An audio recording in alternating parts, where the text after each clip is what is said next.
Since before Overwatch's beta, folks have been saying that Overwatch could change the scene of esports. At BlizzCon 2016, Blizzard set to prove them right and announced the Overwatch League, a standardized competitive gaming league that combined the best of professional gaming and major league sports. Big sponsors and endorsements help fund larger events, take better care of players, and best of all, bring teams home to rest in a city on a global scale. Hi, I'm Alpha Lance with The Leaderboard, and this is your update on the Overwatch League development, team unique skins for some of your favorite heroes, and a great missed opportunity from the French.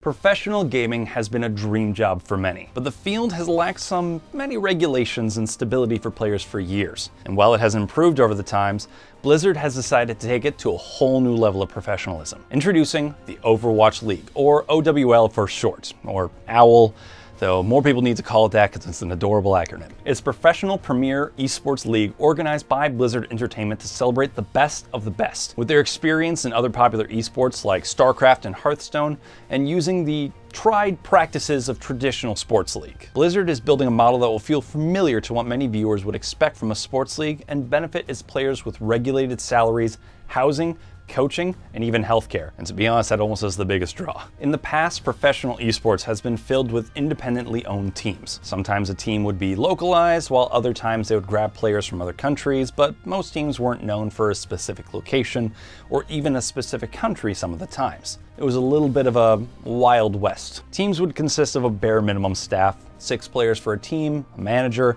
typically with income coming from tournament winnings, some sponsors, leading to a rather feast or famine moment. If you won, you made money, got notoriety, and maybe got picked up by a bigger organization. If you lost though, you'd quickly have to find a new way to support yourself, and juggling even a part-time job takes away from the practice of your craft, which puts you behind, and downhill snowball from there. OWL is looking to change that. Team slots are bought by owners for millions of dollars. That's right, this ain't something you just throw in and say, maybe this would be cool. No, these are wealthy people who truly believe in Blizzard's vision for the Overwatch League, and that this is a worthwhile investment that will last for years. And they're getting in on the ground floor. These owners stand by a city, like in other major league sports, and pick a roster of players from all around the world based on skill. They are not limited to their cities. They make offers to these players, bring them in to live in their team's city, providing housing, a guaranteed salary, health insurance, and more. Players will have less to worry about in their day-to-day lives, which will help them focus on just what they were hired for, improving their Overwatch skills and teamwork. For the first season of Overwatch League, 12 teams representing major cities across the globe are locked in to compete, starting in early 2018. These teams are Boston, New York City, Miami, Orlando, San Francisco, 2 teams for Los Angeles, Shanghai, Seoul, London, Houston, Dallas, and Philadelphia. More cities can sign on, but they won't be able to compete until next season. You'll notice that a lot of these major cities are located in the United States, with a few more coming in from Asia,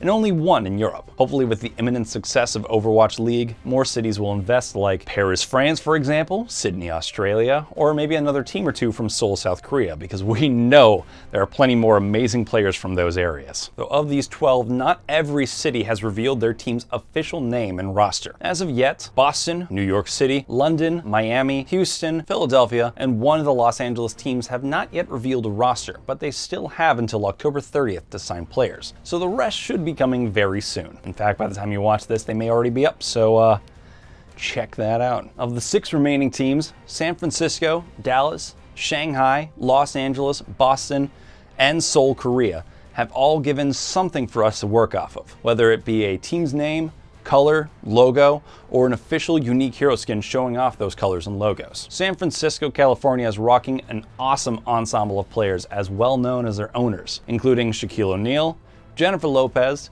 Andy Miller, and Michael Strahan. They've announced that they'll be the San Francisco Shocks, with a team skin of orange, gray, and gold, which has been shown off on Doomfist, even though the town leader isn't currently in the meta. The team also announced its roster of 8 players, meaning that teams are going to be following the trend of having substitutes or extra players, which was not prevalent in previous scenarios, typically either due to budget reasons or just not being able to hold them, we're not sure. But either way, it's a welcome change, as more players on teams means better options and more interesting scenarios in tournaments. The San Francisco Shocks are comprised of IDDQD, Baby Bay, Dante, Nami, D-Hawk, Sleepy, Sinatra, and Super. While the team is primarily made of North American pros, its players have been recruited from all over. IDDQD is from Sweden, Nami from Mexico, and D-Hawk comes from Spain. Dallas's team is paying tribute to their city's role in the United States power grid as Dallas Fuel. Their team colors will ironically be a mixture of blues to represent a hot, clean-burning flame, while being represented by Genji, the peaceful cyborg assassin. This may be due to the team picking up fan-favorite player Seagull, who has become a community celebrity for his impressive Genji gameplay, as well as Pharah, reckoning back to his days as a pro soldier player in Team Fortress 2. Including Seagull, Dallas has picked up 7 players to make up their roster, including Taimu, Effect, Mickey, Coco, Chip Shajan, Harry Hook, and the previously mentioned Seagull. Even more than San Francisco, Dallas has picked its players from all over the globe, including Finland, South Korea, Thailand, Spain, and Sweden, as well as the United States, of course. While this roster is powerful, the language barrier can be a problem even with fluent speakers, as even a moment's hesitation can mean defeat for a team. If the players will be able to break through this and have good communication and work together well is yet to be seen, but I have confidence in these players. Los Angeles is the only city to house 2 teams, with their first being the Los Angeles Valiant. Founded by Noah Winston, the CEO of esports pro team Immortals. Their logo is a play on their predecessor's logo, and Winston says their name isn't just a name. Valiant's tenets are to be upstanding players on and off the big screen. Their roster is yet to be revealed, but they say that most of their players will be coming from the Immortals roster. Also, I just have to say I love their logo because it's not only great colors, it's play on the Immortals, they also have the V in the helmet. Just brilliant. The city of Shanghai, China was the first to reveal their name as the Shanghai Dragons. Their colors are a rich red with accents of black and yellow, shown off on May and her handy robot assistant Snowball. While first to fly their colors, Shanghai has also not yet revealed their official roster yet, but at least we know their jerseys will look great on them. Lastly introduced are the Boston Uprisings, which are sporting a blue, yellow, and black team on a Soldier 76, which looks awesome, but kind of reminds me of Fallout's colors. Whether this is on purpose or not, with the latest Fallout 4 being in Boston, who knows? Maybe just great coincidence, but one can dream. In the latest news, the Seoul team of South Korea has filled their roster but have not yet revealed their logos, color, name, or even their hero. For their roster, Seoul brought on nearly the entire Lunatic High team, with a full roster of players from their own home country. So therefore, we know that their players have experience together, communication's gonna be good. South Korea's always just been one to watch out for, so watch out for South Korea. The team's roster consists of Eska, Guido, Zunba, Miro, Ryu Jaehong, Toby, Fleta, Munchkin, and Zephyr. Of these, Eska, Guido, Zunba, Miro, Jaehong, Toby, and Munchkin were all previously on Lunatic High, with Munchkin also coming from one of the best named teams ever, Laser Kittens. Whatever name South Korea comes up with, they're gonna have to top that, which is going to be pretty hard in my opinion. I mean, how can it be Laser Kittens? That's just... I want that on a jersey so bad. Many teams are being disrupted by players being drawn in different directions, but one team tried to hold it together to, sadly, no avail. Recently, Team Rogue of France begrudgingly split up. The high-ranking team was predicted to be picked up by Paris, but France never stepped up. The team tried to sell itself as a well-oiled, point-capping, payload-pushing machine, but as time went on, it appeared that the remaining Overwatch League rosters were going to be individual players or groups of players, but not an entire team. Rogue will come to an end, and its players will hopefully find contracts if the remaining cities are smart, but it's sad to see a really good team torn apart. Team Rogue has always been shown to be a really awesome team, winning a lot of tournaments, and if you check out their Wikipedia page, you will be blown away by their results. It's unfortunate they have to get torn apart, but I'm sure the owners have a reason behind this, or will very soon realize that they have made a dumb mistake. In the end, hopefully they'll always be able to remember these moments, and who knows, maybe Paris, France will finally be a thing in next season of Overwatch League, and maybe they'll call them all back home.